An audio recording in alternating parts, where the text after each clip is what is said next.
తెలుగులో super hit అయిన మరో సిరీస్ డీజే టిల్లు. సిద్ధు జొన్నలగడ్డ టిల్లుగా అదరగొడుతున్నాడు. గతంలో వచ్చిన డీజే టిల్లు సూపర్ హిట్ కావడంతో భారీ అంచనాల మధ్య మార్చి 29న ఆడియన్స్ ముందుకొచ్చింది టిల్లు స్క్వేర్ మూవీ.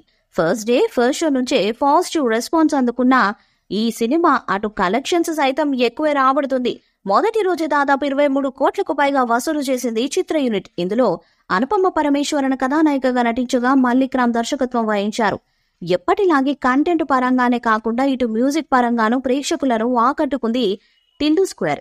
ఈ వీకెండ్ లో ఈ కలెక్షన్స్ మరింత పెరగనున్నట్లు తెలుస్తుంది. ఇదిలా ఉంటే టిల్లు స్క్వేర్ చిత్రానికి ఫుల్ పాజిటివ్ టాక్ రావడంతో చిత్ర యూనిట్ ప్రెస్ మీట్ ఏర్పాటు చేశారు. టిల్లు స్క్వేర్ సక్సెస్ మీట్ లో నిర్మాత నాగవంశి మాట్లాడుతూ డీజే టిల్లుకు సీక్వెల్ టిల్లు స్క్వేర్ అని, ఇప్పుడు ఈ చిత్రానికి కూడా సీక్వెల్ ఉంటుందని చెప్పుకొచ్చాడు.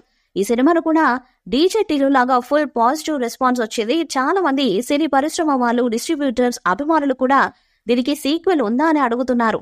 టిల్లు పార్ట్ 3 కూడా తీస్తా. హీరో సిద్ధు త్వరలోనే ఈ సినిమా గురించి అధికారికంగా ప్రకటిస్తానంటూ చెప్పుకొచ్చారు. అలాగే సిద్ధు జొన్నలగడ్డ మాట్లాడుతూ ఫస్ట్ పార్ట్ తీస్తున్నప్పుడే నన్ను నమ్మి అత్యున్నత ప్రమాణాలతో ఈ సినిమాను తీశారు. ఇప్పుడు టిల్లు స్క్వేర్ విషయంలోనూ అదే జరిగింది. ఇలాంటి పని చేసే అవకాశం ఇచ్చినందుకు నిర్మాతలకు థ్యాంక్స్.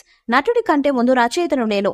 రాసేటప్పుడు చాలా నిజాయితీగా ఉండాలి. ఎక్కువ తక్కువలు కాకుండా పాత్రను రాసుకున్నా. అనుపమ గురించి 100% ఊహిస్తే తన నటనతో 1000% ప్రభావం చూపించింది అని అన్నారు సిద్ధు జొన్నలగడ్డ. టిల్లు పాత్ర మరోసారి పాడటం, అందులో సిద్ధు పర్ఫార్మెన్స్ అదిరిపోవటం, డైలాగులు టపాసుల్లో పేలటంతో టిల్లు స్క్వేర్ థియేటర్స్ లో కోలాహలం కనిపిస్తుంది. ఇక టిల్లు స్క్వేర్ మంచి స్పందన లభిస్తుండటంతో చిత్ర బృందం ప్రెస్ మీట్ నిర్వహించింది. తమ సంతోషాన్ని ప్రేక్షకులతో పంచుకుంది. ఈ సక్సెస్ సెలబ్రేషన్స్ లో టిల్లు స్క్వేర్ నిర్మాత సూర్యదేవరన్ నాగవంశి అసలు విషయం చెప్పాడు. టిల్లు 3 ఉంటుందని, దాని గురించి హింట్ సినిమాలో పెట్టడం కుదరలేదని వెల్లడించాడు. వీకెండ్ అయ్యాక సినిమాలో అబిట్ యాడ్ చేస్తామని, సోమవారం నుంచి 3వ పార్ట్ గురించి కుసమెరుపు ఉంటుందని చెప్పుకొచ్చారు. మరి పార్ట్ 3 ఎప్పుడు స్టార్ట్ అవుతుందన్నది చూడాలి. ఈ వీడియోపై మీ అభిప్రాయాన్ని కామెంట్ బాక్స్ లో తెలియజేయండి. వీడియో మీకు నచ్చితే లైక్ చేయండి, షేర్ చేయండి, కామెంట్ చేయండి. మరిన్ని అప్డేట్స్ కోసం మన ఛానల్ ని సబ్స్క్రైబ్ చేయండి. నోటిఫికేషన్స్ కోసం పక్కనే ఉన్న గంట సింబల్ గట్టిగా కొట్టండి.